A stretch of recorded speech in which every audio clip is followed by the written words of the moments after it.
What happens to a patient when the hospital meant to treat them instead begins to erase them?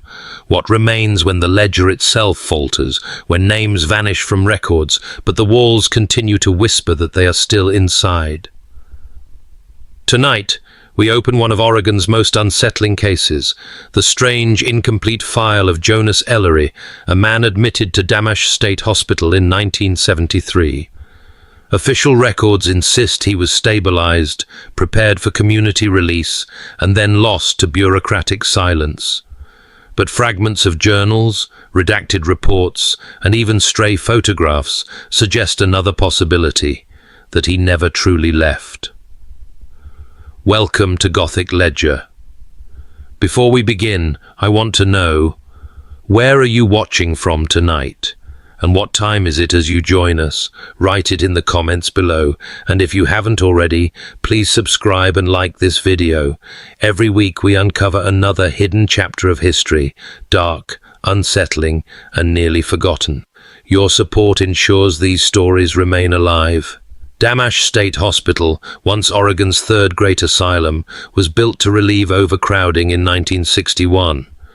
At its peak, over 600 patients passed through its fluorescent-lit wards. By the 1990s, it was shuttered, demolished, and replaced with tidy homes. Yet amid the official reports of efficiency and closure lies one incomplete admission, a man whose file ends without discharge, death, or escape. Tonight, we will walk his path, from the intake ledger that failed to assign him a number, through experimental treatments that bent time, into tunnels where voices carried from beneath, and finally to the file that remains, a whisper preserved in black ink and silence. This is the story of Jonas Ellery, and of a hospital that erased him without ever letting him go. The ledger does not begin with a name, it begins with a space, one blank line in the admissions register of Dammasch State Hospital, year 1973, where there should have been a sequence of numbers and signatures. The column is fractured, ink trails abruptly cut off, as though the pen faltered or the clerk looked away. In that vacancy lies the record of Jonas Ellery, 28 years old, transferred under the vague notation of dissociation and uncontrolled visions. Dammasch, the state's third psychiatric institution, had opened in 1961 as a relief valve for the overcrowded wards of Salem. By the early 70s, its population exceeded 600. Rows of patients filed through corridors painted in neutral tones, the sharp scent of disinfectant covering the air, and every detail designed to reduce friction, to mute personality. The intake process was precise, procedural, identification, medical history, a catalogue of symptoms. Yet Jonas's first entry fractured the rhythm. No family physician's referral attached, no prior hospitalizations logged. Instead, a single line, admitted by request of county official. Thorazine was the hospital's anchor, the chemical restraint administered almost before the ink dried. New admissions were dosed within hours, sedation written into the ritual of arrival. For Jonas, it was no different. He was issued the pill under the indifferent gaze of an orderly, handed water in a plastic cup, instructed to swallow and open his mouth afterward to prove compliance.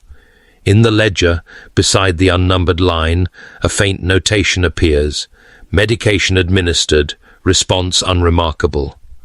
But witnesses remembered differently. One nurse later recalled that Jonas's pupils dilated rather than narrowed, that he blinked slowly as though adjusting to a light invisible to others. She claimed he murmured something under his breath, words she could not recognize, or refused to repeat. The note never entered the file. The intake room itself was a chamber, without personality. White cinder-block walls, a metal desk scarred by years of paperwork, the constant shuffle of shoes echoing off hard floors. Here, identities passed into system, reduced to columns and codes. Jonas's body, hair, clothing, all stripped, inventoried, replaced with a thin hospital gown and a signed number. Yet still, The number failed to appear on paper. The hospital knew him, housed him, medicated him, but the ledger remained broken, a silent refusal of the institution's order. For Jonas, the transition was both abrupt and intangible. His journal, later found among sealed belongings, described the sensation of sliding into glass, as if every surface reflected me but did not return me whole. He wrote that the walls of Damash were not walls but sheets of air pressed together. Already on the day of his admission, he perceived the institution not as structure, but as a living agent, a body absorbing him into itself. In later years, administrators would insist that no anomalies existed in the records, that every patient was accounted for. Yet that first blank space, no number, no signature, remains preserved in the archived copy of the ledger, a gap that resisted correction. And in that gap began the story of Jonas Ellery, a patient admitted to a hospital built to contain disorder, but who entered the system only as an absence. The general ward of Damash State Hospital was arranged with symmetry in mind. Long corridors stretched in parallel lines, rooms facing one another across polished floors, each containing 2 narrow beds bolted to the ground. Windows were set high, too small for escape, admitting only fractured light that carried no warmth. Fluorescent fixtures buzzed above, their cold illumination erasing shadow, but never quite dispelling a sense of vacancy. Jonas Ellery's first nights passed in this environment of managed uniformity. He lay on his cot, a thin blanket tucked around him, listening to the nocturnal rhythms of the ward, the shuffle of slippers against linoleum, the squeak of nurses' carts, the occasional rattle of a metal restraint. Yet the stillness of the building carried a different quality for him. In his private notes, scribbled on the backs of issued meal slips, Jonas described the walls as flexing in shallow breath, exhaling paint dust. To him, the plaster surfaces pulsed faintly, the cinder blocks expanding and contracting as if following an invisible lung. Staff records from those same days show a more predictable picture. Nurses observed restlessness, night agitation, and in one notation, patient reports environmental distortions, most likely hallucinatory. Jonas was restrained twice in his first week, wrists strapped to the bed frame after he attempted to push through the wall, convinced it would open like a curtain. An orderly recorded in clipped language, "No damage to structure, patient uninjured, restraints effective." It was the gap between these accounts that grew unsettling. Jonas insisted the ward itself change shape when lights dimmed, that door frames shifted fractions of an inch, enough to disorient, but not enough for staff to acknowledge. "They bend the halls," he wrote, "so that you walk the same corridor twice, but arrive at a different room." Other patients, dulled by sedation, seemed unaware or unwilling to confirm his observations. At night, Jonas described sounds no one else reported, low groans within the plaster, as though beams carried voices. He believed the entire hospital inhaled while patients slept, drawing them deeper into its structure. "It is not that the walls move," he wrote, "but that I am moved through them." To staff, such statements reinforced his diagnosis of dissociation. The thorazine doses were increased incrementally, noted with clinical precision, 100 milligrams, then 200. Records show a slight reduction in outward agitation, yet his descriptions intensified. Sedation dulled his body, but sharpened his sense that the ward's order was a facade.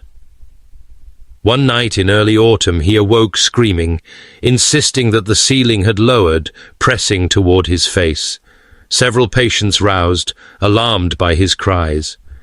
The attending nurse's note is detached. Episode of night terror.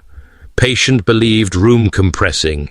Reassured, medicated, restraints reapplied. But Jonas's entry from that same morning reads differently. "The ceiling breathed on me. It wanted me inside it." The general ward was meant to stabilize, to normalize, to smooth rough edges into manageable compliance. For Jonas, it served instead as evidence of an environment not fixed but fluid, a place where the very architecture seemed complicit in reshaping identity. And while staff framed his visions as symptoms, the ledger shows the growing tension: patient restrained for safety, patient sedated for calm, patient reporting phenomena no record could contain. In the early 1970s, sleep therapies were still regarded as a promising intervention. Extended sedation, sometimes lasting days, was thought to quiet disordered minds, flattening the peaks of agitation and the valleys of despair. Damasch State Hospital maintained a small unit for these procedures, overseen by physicians eager to reduce overcrowding by rendering patients docile and manageable. Jonas Ellery was selected for trial within his second month of admission.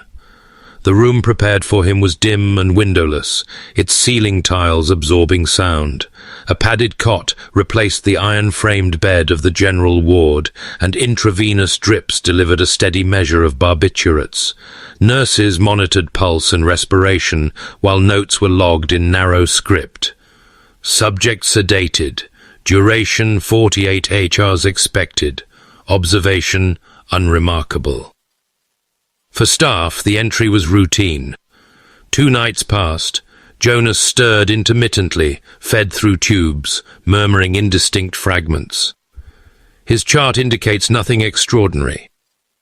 Yet when he awoke on the morning of the 3rd day, his first words, recorded by a startled orderly, were, "How many months have I been gone?"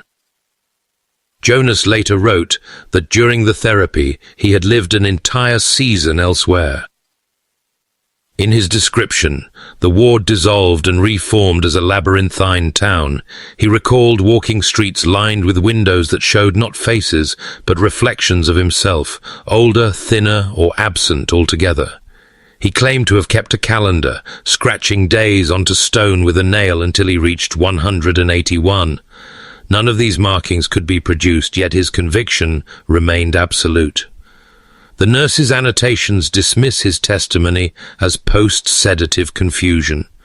Hallucinations were a documented side effect of prolonged narcosis, and disorientation upon waking was common. The file reduces his account to a single line: patient mispersumbers. Sieves time elapsed, reoriented successfully. But Jonas resisted reorientation.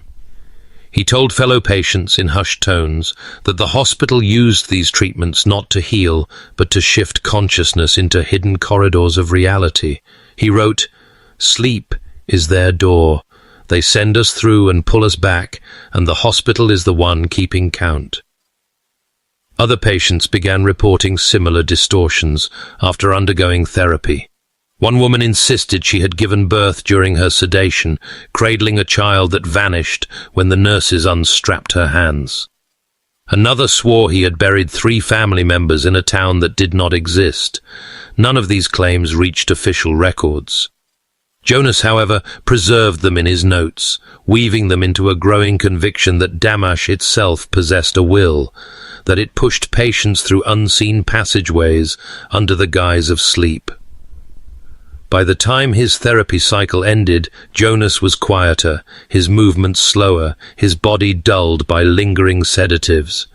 Yet the journal pages recovered later from his belongings testify to the opposite. "I am not tired," he wrote, "I am returned, but the days I lost are still living somewhere. I feel them pressing against me." In the file, the entry is concise: subject tolerated procedure well, no complications. The gap between institutional account and lived perception widened further. For Jonas Ellery, the sleep studies confirmed a suspicion that time inside Damasch did not follow ordinary rules, and that each therapy was less a treatment than a passage into another place the hospital refused to acknowledge. The medication room at Damasch was not a chamber for healing so much as a station of control. It occupied a narrow space off the main corridor, its shelves lined with amber bottles, each labelled in precise, impersonal script. Within those bottles lay the hospital's real architecture, not stone and cinder block, but chlorpromazine, lithium carbonate, and the familiar bitter tablets of barbiturates. Orderlies filed patients through in procession, dozing each in turn, the ritual as unremarkable to staff as stamping forms in an office. Jonas Ellery described this place in his journals with a tone that hovered between resignation and terror. "The room is a throat," he wrote, "and the pills are the teeth. We walk in as ourselves and walk out dissolved." For him, medication was not an intervention but an erasure. Each swallow marked the sanding away of his edges, reducing thought to a flat surface. He began to resist, hiding pills beneath his tongue, but nurses required him to open his mouth, tilt his head back, prove his compliance.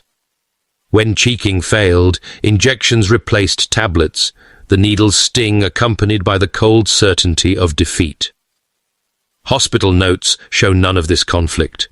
Charts list only medications administered without incident, followed by milligram counts and initials of attending staff. Thorazine, 300 milligrams daily. Lithium, titrated as tolerated. Barbiturates as needed for agitation. The language is exact, stripped of all sensation. Yet behind the numbers, Jonas wrote of blurred days, of forgetting entire conversations, of waking to find his handwriting unfamiliar. "The letters are no longer mine," he confessed in one margin. "Someone steadier, quieter, has taken my hand." By the mid-1970s, psychopharmacology was the prevailing solution to overcrowded wards across Oregon.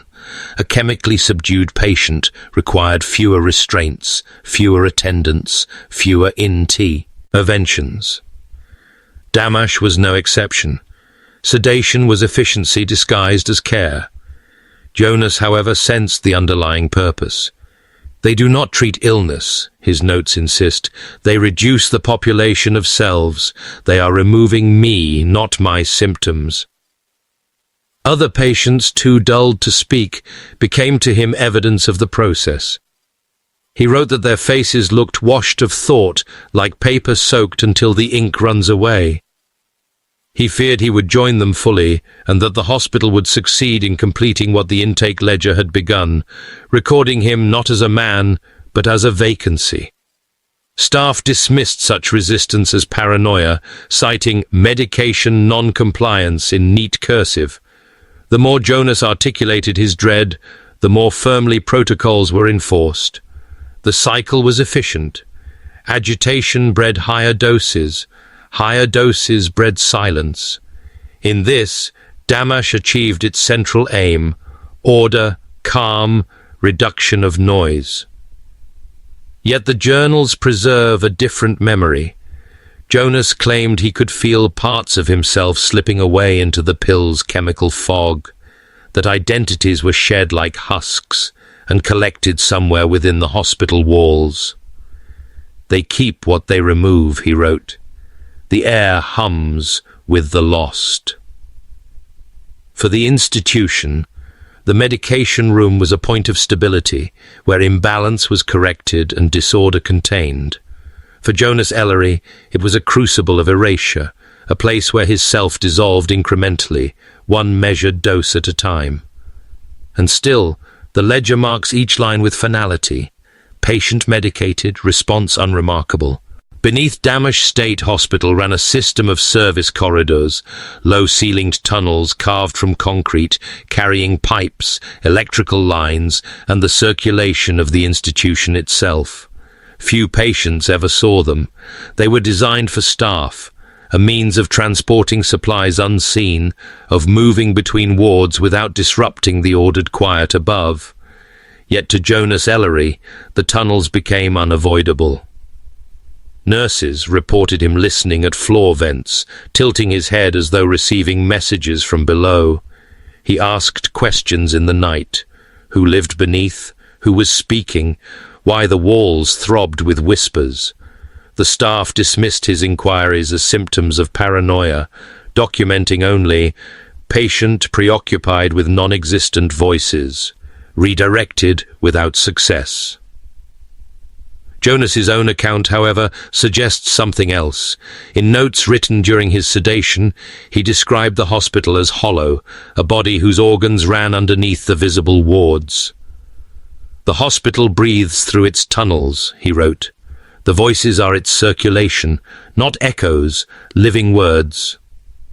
He claimed that when he pressed his ear to the floor, he could distinguish individuals speaking in rhythm, like chants rising through water.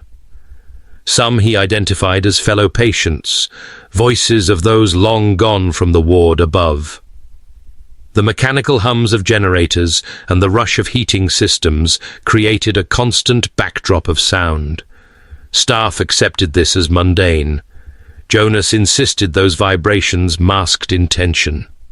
He described the air vents as mouths, carrying fragments of conversations not conducted by staff. "They are speaking about us," he wrote. "The voices catalogue us, trading names, shuffling us like cards." On one occasion, an orderly caught him at the threshold of a service door, trying to slip inside during meal rounds. The report notes, "Patient attempted entry into maintenance corridor, restrained, explained hazard, incident closed." Jonas, however, recorded the same event as an encounter. "I nearly joined them. I saw figures moving, lanterns with no hands, soundless feet." Patients at Damash often exhibited paranoia, a predictable byproduct of confinement and medication. Yet Jonas's claims carried a strange precision. He wrote of the tunnels looping endlessly, of steps echoing in ways that did not match the building's structure. He believed the hospital used them to move not supplies, but fragments of memory, whispers, and lost hours drawn from those medicated above. "The walls are repositories," he insisted, "and the tunnels are the veins." Staff increased his lithium after these reports. Clinical notes conclude, persistent auditory hallucinations, no evidence of external stimulus, condition managed pharmacologically. But Jonas's writings continued to grow more detailed, describing sequences of voices calling his own name, stretching it, repeating it in tones impossible for a single throat. For administrators, the tunnels were nothing more than infrastructure. For Jonas Ellery, they became proof that Damash was alive beneath its surface, speaking through its hidden arteries. Where the staff heard only machinery, Jonas perceived a chorus, evidence that the hospital was not a passive structure, but an organism, drawing patients deeper into its unseen chambers. In the 1970s, psychiatric institutions across Oregon embraced resocialization programs. The idea was simple: place patients together in structured sessions, encourage conversation, practice routines of interaction, and return them eventually into the community. At Damash, these sessions were held in a bland, multi-purpose room. Beige walls, folding chairs in a circle, a chalkboard for exercises in feeling identification. The atmosphere was meant to be corrective, yet it was one of compulsory sociability, where silence was treated as resistance and speech as compliance. Jonas Ellery attended his first group therapy under mild sedation. Staff notes indicate he was quiet, minimally participatory, avoided eye contact. The report reduces him to a single sentence. But Jonas's journal entries reveal an experience far stranger. He described sitting among a dozen patients, each rocking or staring, when the facilitator asked them to introduce themselves. One by one they spoke, but what Jonas heard was not their voices. He claimed every introduction emerged in his own cadence, his own inflections, as if the circle had become a chamber of mirrors. "They used my tongue," he wrote.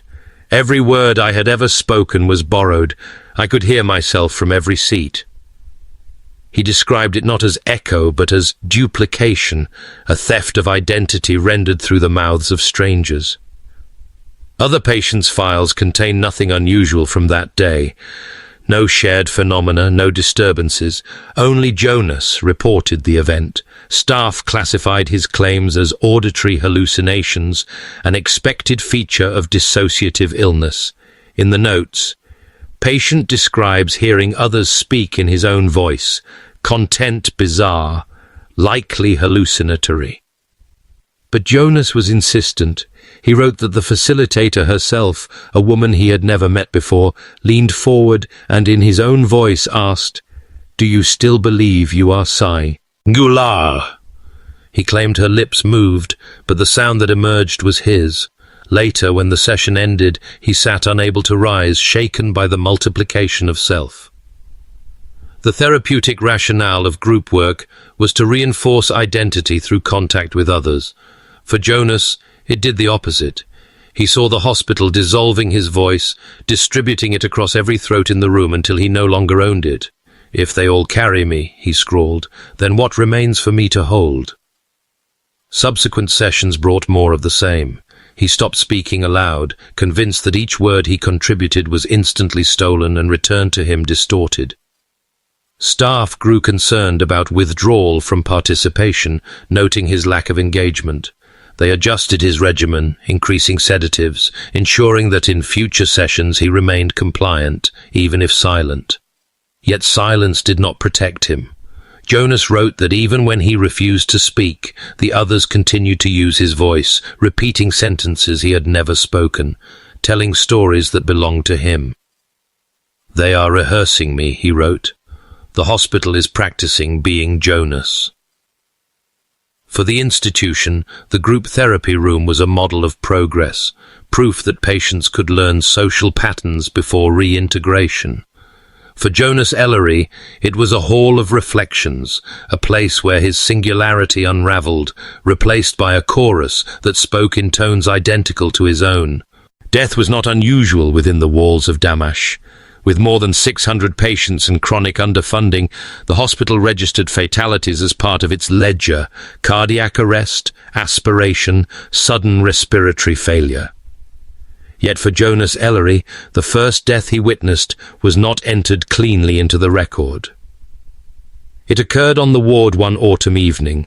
A woman, sedated after a violent outburst, collapsed in her cot. Staff hurried in, attempted resuscitation, but the notes filed afterward were brief. Patient expired, death consistent with medical history, body transferred. The matter was closed in a single line.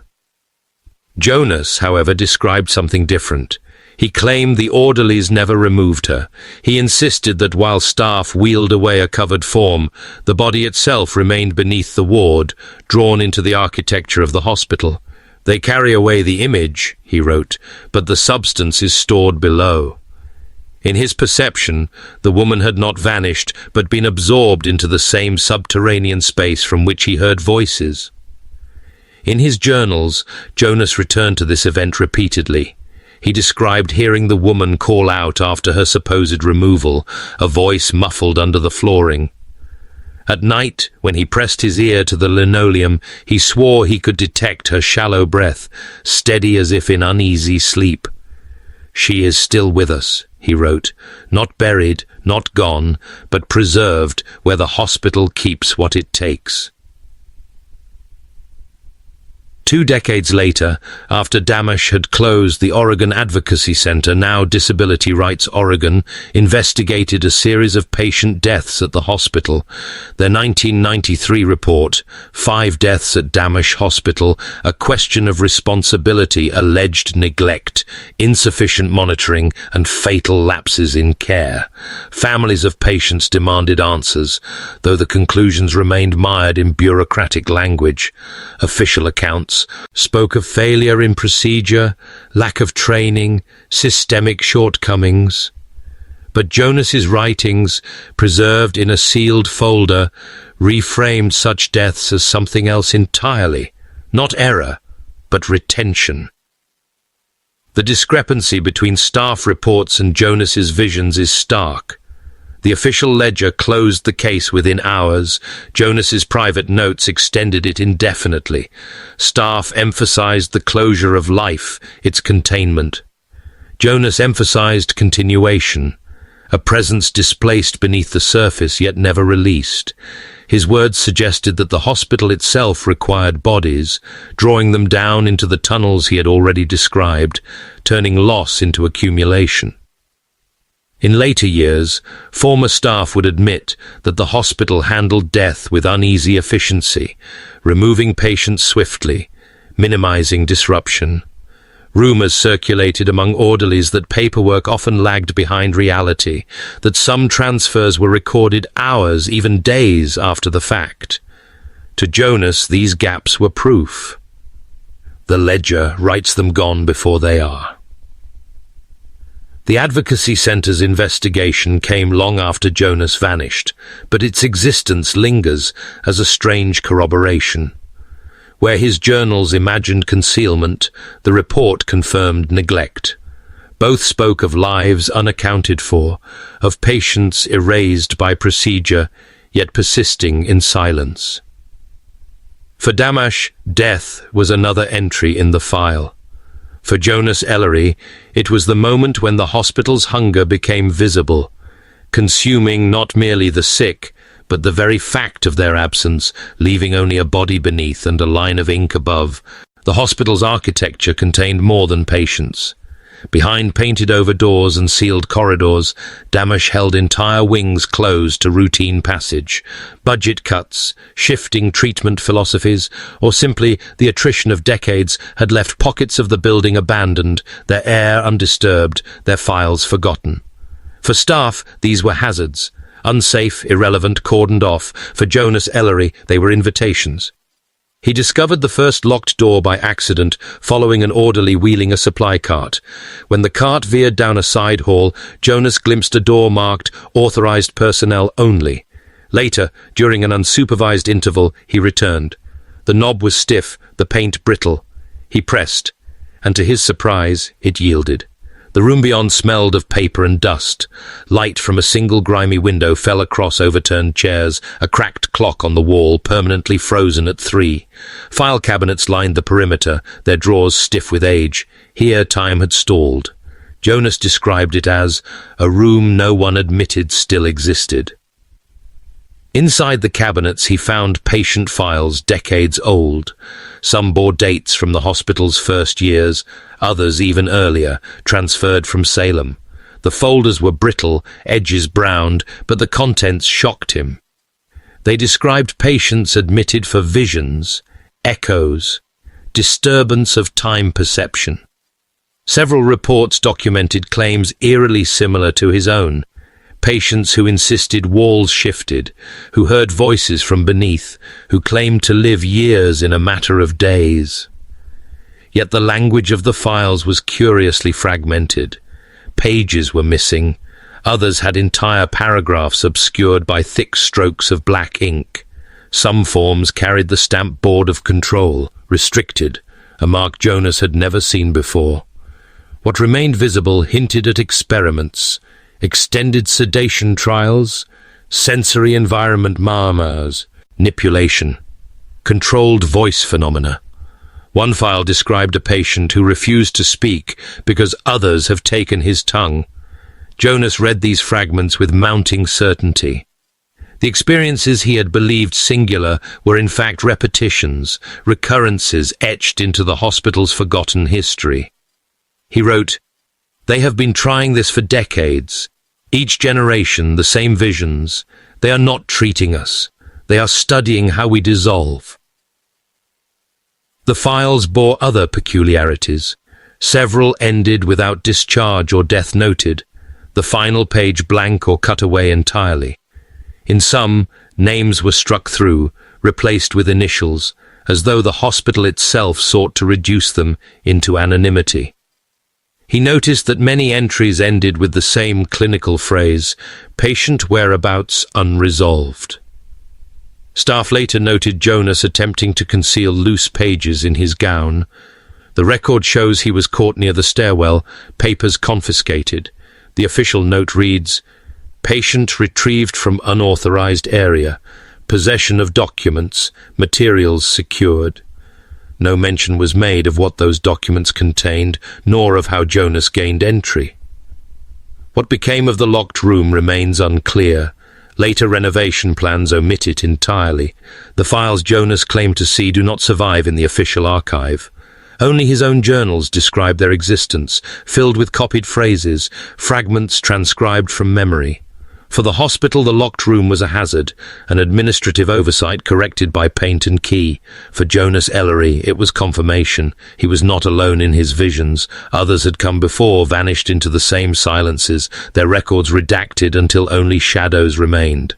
Visiting hours at Damash State Hospital followed rigid procedure. Family members were escorted to designated rooms, sterile chambers with plastic chairs, linoleum floors, and windows too narrow to frame a view. An orderly remained close at hand, clipboard ready, ensuring visits were brief and contained.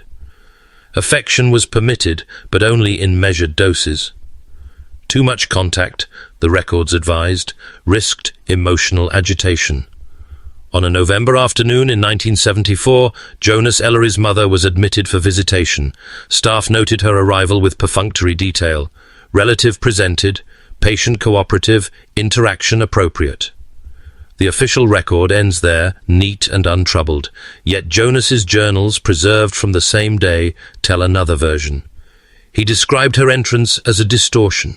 At first he recognized her figure, the modest coat she always wore, the sound of her steps. But when she raised her head, he wrote, her face split in two. One half was hers, aged, concerned, familiar. The other seemed blurred, as if someone had taken her features and stretched them thin across another mold. Jonas claimed she spoke in two voices, one warm and maternal, the other flat, metallic, repeating her words seconds after she spoke them. They delivered her back to me wrong, he wrote. Half of her was genuine, the rest a replica. The seams did not match. Staff observed only mild anxiety. The attendant recorded Jonas as withdrawn, slightly agitated, attributing his unease to the stress of family visitation.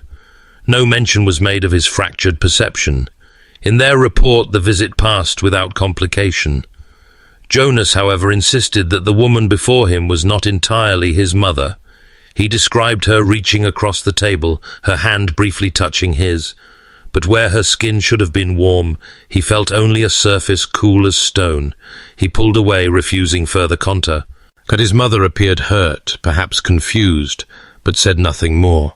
The visit ended early. Afterward, Jonas wrote that the duplicate face lingered with him for days. He claimed the hospital had altered her before permitting her entrance, reshaping her into a vessel to carry messages he could not yet decode. They wore her as a mask, he wrote. I saw them peel it as she left. Staff dismissed his account as delusional. The note in his chart reads, patient expressed paranoid ideation regarding family member. Increased dosage recommended. Another dose of thorazine was administered that evening. His mother never returned. Whether by her choice or by subtle discouragement from the hospital, no further visits were recorded in his file. The gap is permanent, a silence in both records and memory. Jonas interpreted her absence not as abandonment, but as confirmation. The hospital had claimed her, either altered beyond recognition or removed entirely. I will not see her again, he wrote, because she was never allowed to leave intact. For Damash, the family visit was a line item, a routine procedure completed without incident. For Jonas Ellery, it marked the moment when even his bloodline became unreliable, when the last familiar face fractured before his eyes, leaving him fully inside the institution's grasp.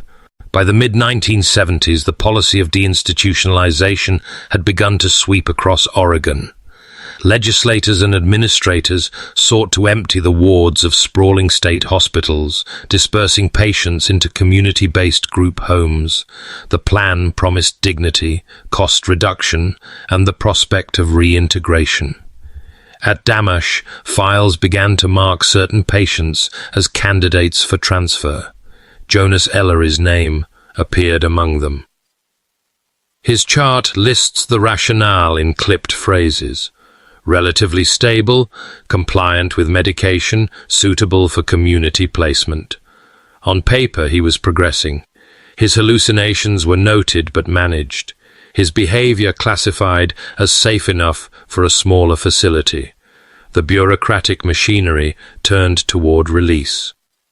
Staff told him he would soon be moved into a residential home in Clackamas County, where 6 others lived under part-time supervision.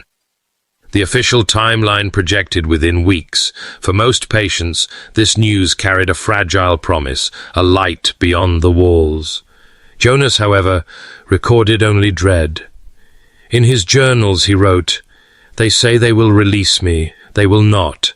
The hospital does not let its subjects go. It only rehearses the idea of leaving."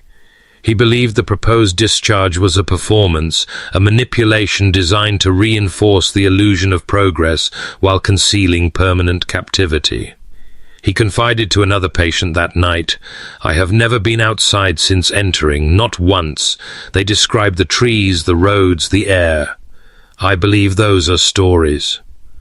According to staff notes, he appeared restless, pacing the ward, whispering about a false departure. His dosage of lithium was adjusted again. As the projected transfer date drew near, he grew more insistent. He claimed the hospital was aware of his suspicion that the very walls tightened their grip. On one page he wrote, "They will remove my name from the file instin. Add of my body from the building. The ledger will say I left, but I will remain here, unseen." On the night before his scheduled discharge, an orderly documented the last official sighting. Jonas was present in his bed during evening rounds, sedated, calm. The entry reads, "Patient resting, no distress observed." By morning, he was gone. The room showed no signs of struggle. His thin blanket folded neatly, slippers at the foot of the bed. Staff assumed he had wandered, perhaps slipped into an unused corridor. A search was conducted through the wards, the tunnels, and surrounding grounds. Nothing. The discharge paperwork, prepared in advance, was left unsigned. Jonas's file abruptly halts, no departure documented, no death recorded. Staff reports summarized the event with careful neutrality. Patient absent, whereabouts undetermined. Yet his journal, discovered later in a desk drawer belonging to a night nurse, extends beyond the point of disappearance. The last entry, dated the morning after he was last seen, reads, "I told them I would not leave. I remain. The walls have agreed." For the institution, Jonas Ellery became another administrative anomaly, a case unresolved but quietly folded into closure. For the narrative of Damash, his disappearance marked the moment when deinstitutionalization's promise, release, reintegration, community, was inverted. A patient chosen to leave instead vanished within, absorbed by the very hospital meant to free him. The morning of Jonas Ellery's scheduled discharge, his bed was found empty. The report logged by the charge nurse at 7:00 a.m. is terse. Patient not present for medication. Search initiated. The bedclothes were folded neatly, slippers placed at the frame's edge, his ward gown draped across the chair as though he had simply stepped away. By protocol, a patient absence triggered immediate action. Orderlies combed the ward, checked stairwells, locked storage rooms. Maintenance crews were directed into the tunnels, flashlights sweeping over damp concrete and rusting pipes. Ground staff surveyed the perimeter fence, which showed no breaches. The daily census recorded 1 missing, yet the files gave no closure. Patient whereabouts undetermined, the entry concluded. For Damash, it was not unprecedented. Patients occasionally wandered into unmarked wings or slipped into service areas before being recovered. Yet in Jonas's case, no recovery followed. His name stalled mid-process, the discharge paperwork awaiting a signature that never arrived. And still, the journals continued. 3 notebooks, hidden within the back panel of his nightstand, were discovered months later when furniture was cleared for a ward renovation. The entries extended 3 days beyond his disappearance. Each was written in his hand, dated sequentially, describing a reality that did not align with staff accounts. The first entry, marked the day of his absence, reads, "They searched, but not here." I watched them pass above me. I remained below, where the walls had led me. The tone is calm, observational, as if he had stepped into an adjacent layer of the hospital invisible to staff. On the second day he wrote, "They have not marked me gone. They hesitate at the ledger. I feel myself on both sides of the page, absence and presence. The walls carry my weight still." The third and final entry bears on. A few lines written with a shaking hand. "I am not alone here. Others breathe. They were never discharged. Their voices tell me I am now part of their count." After that, silence. The journal's end. Staff notes recorded administrative confusion. Administrators debated whether to classify him as discharged, escaped, or deceased. None of the categories fit. Eventually his file was set aside, marked unresolved. In the census, his absence was erased by attrition. New admissions filled the beds. The hospital carried on. Group sessions resumed, medication rounds unbroken, wards filled and emptied. The missing patient became a memory tucked into redacted minutes of staff meetings. Yet the journals suggested something different, a continuation beyond sight, an existence persisting within Damash itself. For every administrative line declaring him absent, Jonas's words affirmed presence, unseen, embedded, and joined by others erased before him. The empty bed stood for only a week before another patient was placed there. The record of Jonas Ellery ended without conclusion, but the found notebooks whispered otherwise. For the institution, he was gone. For the building, he remained. The file on Jonas Ellery did not end with his disappearance. It fragmented.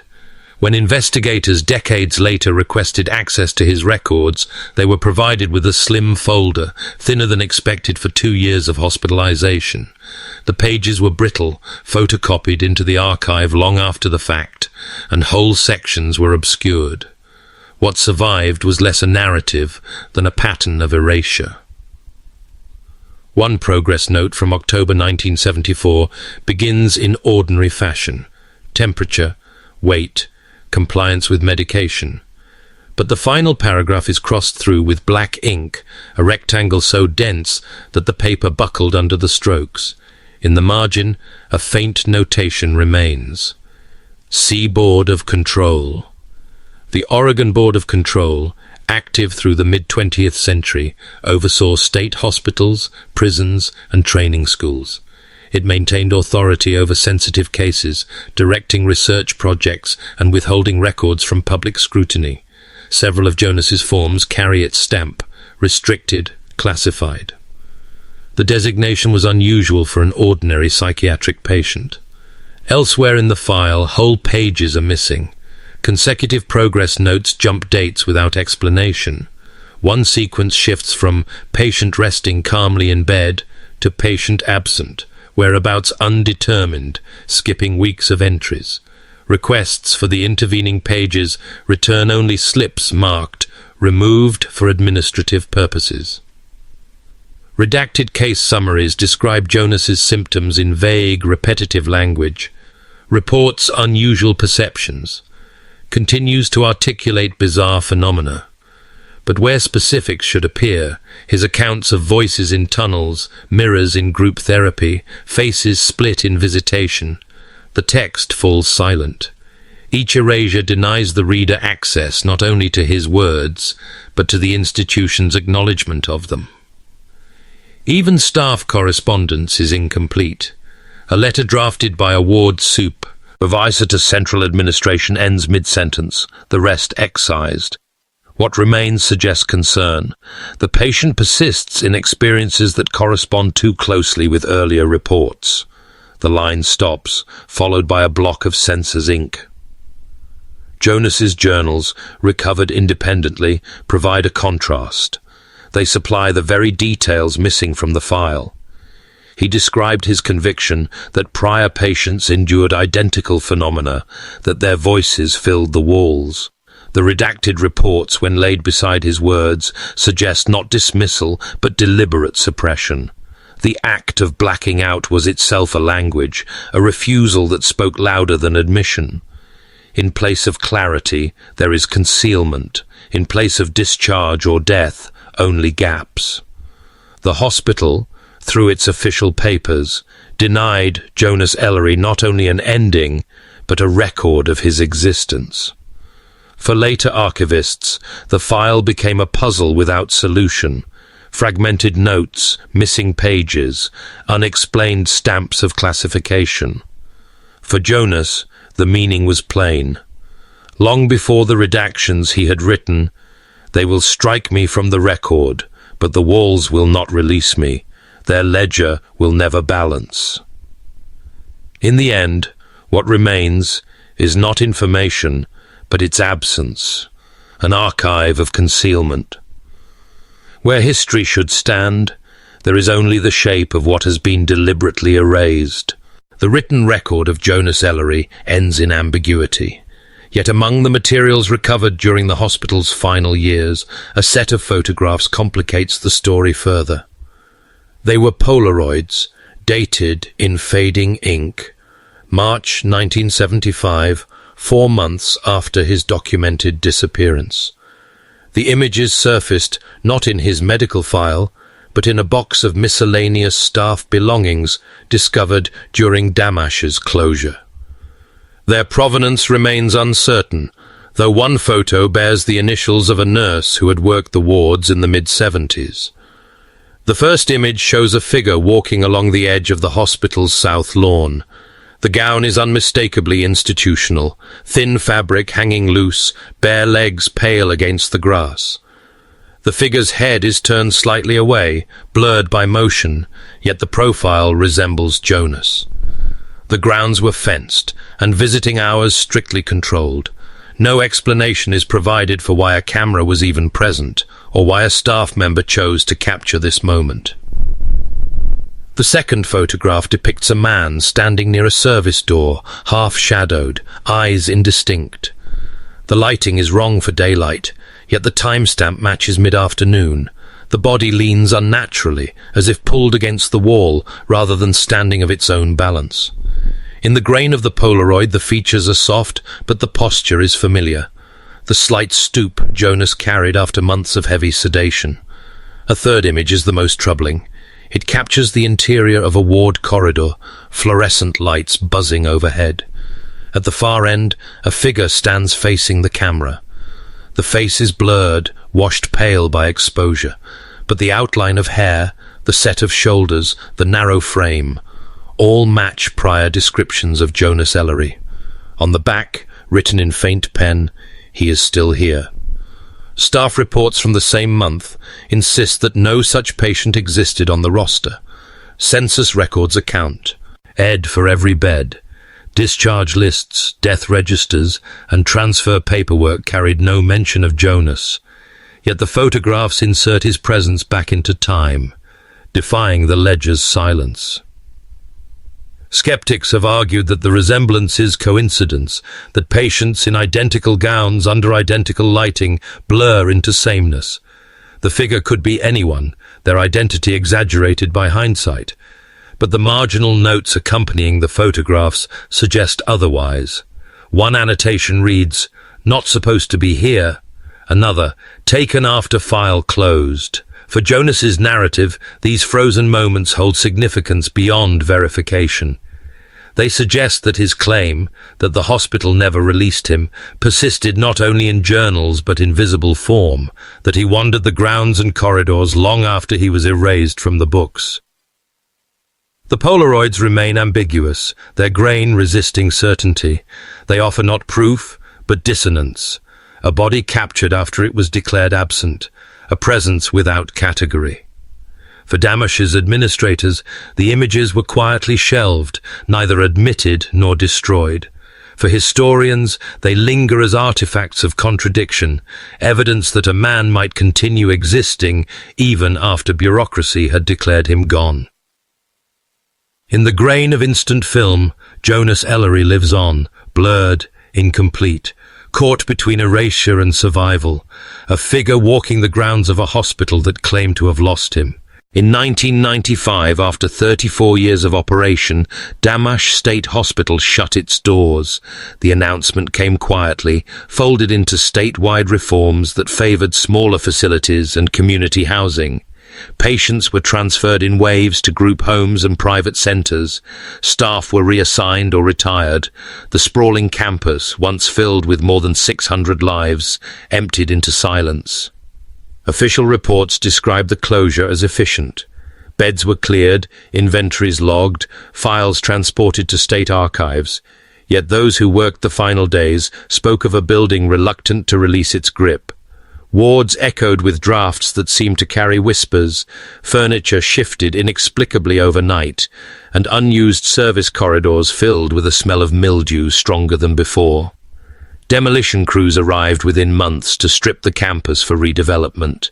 The plan was ambitious, to erase the institution and replace it with a residential neighborhood named Villebois. Bulldozers clawed at brick, and wrecking balls shattered windows that had once framed the watchful eyes of patients. But among workers, rumors began circulating.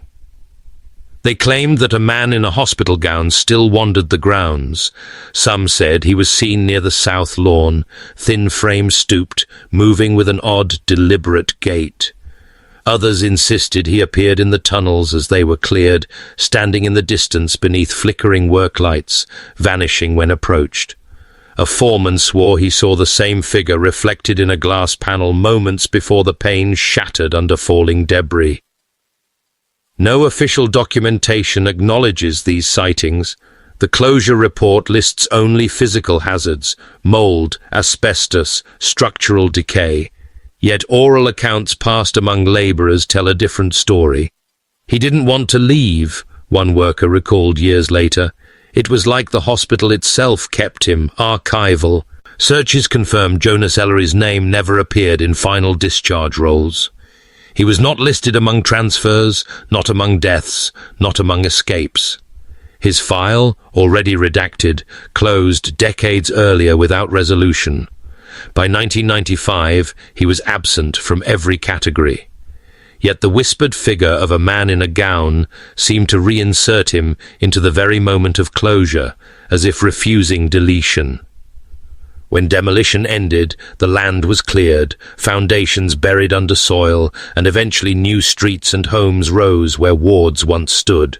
Villebois was marketed as a village of renewal, a planned community erasing the memory of what had stood before. But beneath its avenues lay the bones of a hospital that had consumed generations. For administrators, Damash's end was a success of policy, a final step away from mass institutionalization. For those who walked its ruins, the story was different. They carried the image of a patient still present, wandering through rubble in silence, neither past nor gone. The closure dissolved Damash in brick and timber, but the question of Jonas Ellery lingered, unresolved. In the rubble, in the whispers of workers, the hospital seemed to leave one figure behind, clothed not in the uniform of demolition but in the thin gown of a vanished patient. In the Oregon State Archives, among the rows of grey boxes and catalogued folders, there lies a single file thinner than the rest. Its label is faint, the ink almost erased. Ellery, Jonas, Damash State Hospital. Inside are fewer than a dozen pages. For a man who lived within the institution for nearly 2 years, the record is almost silent. The intake form, dated 1973, bears only partial completion. Name, age and admission source appear in typewriter ink. Diagnosis is blank. The box marked patient number remains unfilled. Where most files grow thick with progress notes, treatment plans and signatures, Jonas's collapses into gaps. The ledger never gave him a number, and the file never gave him an ending. Several reports are present but broken. Progress notes skip weeks at a time, their paragraphs sliced by black ink. A discharge summary, standard for every patient, is missing.